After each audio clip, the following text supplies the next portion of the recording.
I've got two numbers for you on Obamacare. Number one, 1/3 of Obamacare enrollees have not paid. Do they have insurance? We'll ask Monica Crowley in just a moment. And we have the second number from S&P Capital. Obamacare could save, potentially, big companies up to $700 billion. That's because the responsibility is pushed off the employers and onto the employee. Let's take the second one first, Monica. Big companies making huge savings because you and I, employees, have to pay more. Yeah. Well, what are you going to say about that? This is the logical extension of government intervention in the private sector. Anytime any industry is hit with increased regulations, mandates coming out of the government, of course they're going to incur bigger costs. And what do they usually do? Because it makes economic sense.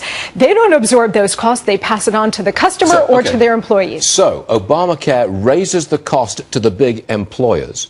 They simply pass that along to employees. So they save. They don't actually have to pay more. They probably pay less, and we pay more. And the customer or the employee ends up paying more, right? Because and that's going to come in the form of higher premiums. So logically, higher deductibles. Big companies should be all in favor of Obamacare because they're going to win. Some of them are. Really? Some of the it's the small and medium-sized businesses that are really bearing the brunt of this, and their employees as well. Come down the food mom and chain, pop shops, and everybody suffers. That's right. But the backbone of the U.S. economy are small businesses. 70% of all job creation before the recession was due to small businesses, and they can't afford this. So what are they going to do? Pass it along to their employees as well, but more so, pass it along to their customers in the form of higher prices. Next one. 1/3 of those people who enrolled for Obamacare did not pay. Now, to me, that means they're not insured, because if you haven't paid the premium, you don't have insurance. But do they know that? I don't know if they know that. They might take a visit to the doctor and find out that they're not covered.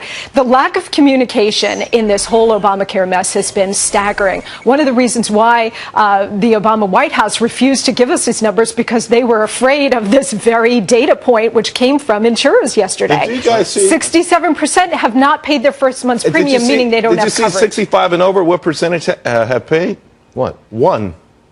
1%, I think. That was from the same report. You know, and getting to the demographic breakdown of these numbers, it looks like only about 25% of those who have enrolled and paid their first month's premium are those young folks. And the administration was projecting that they needed upwards of 40% of the young and healthy types to uphold this whole thing. So the disaster has just started. What I'd really like to do is to turn to the camera and tell our viewers the exact status of Obamacare. What's delayed, what's in place, who pays what, when, and how. But I can't do it. You can't keep up. I simply don't know. They won't be honest. They won't share the real data with us. No, they won't. You buy a book on Amazon, they process your credit card in 1 second, you get the book the next day. Somehow Obama's administration can't figure it out. Here's a number that I do know. 2.65 million people have enrolled in Obamacare and have paid the premium. They are insured under the Obamacare exchanges, 2.65 million. Hold on a second. Didn't we get into this to insure 30, 40 million uninsured people? And after the first enrollment period, we've got 2.65. That's all we got? So what we've done is taken 1/6 of the United States economy, the healthcare sector, which had its issues in terms of cost controls and so on that had to be dealt with. But we took that whole sector and threw it into absolute upheaval and chaos for 2.65 million people. And the question, too, is, Stuart, don't forget, we had over 6 million people lose their coverage. Right? Yes. So how many of those actually just got into the Obamacare system because they lost their coverage thanks to Obamacare?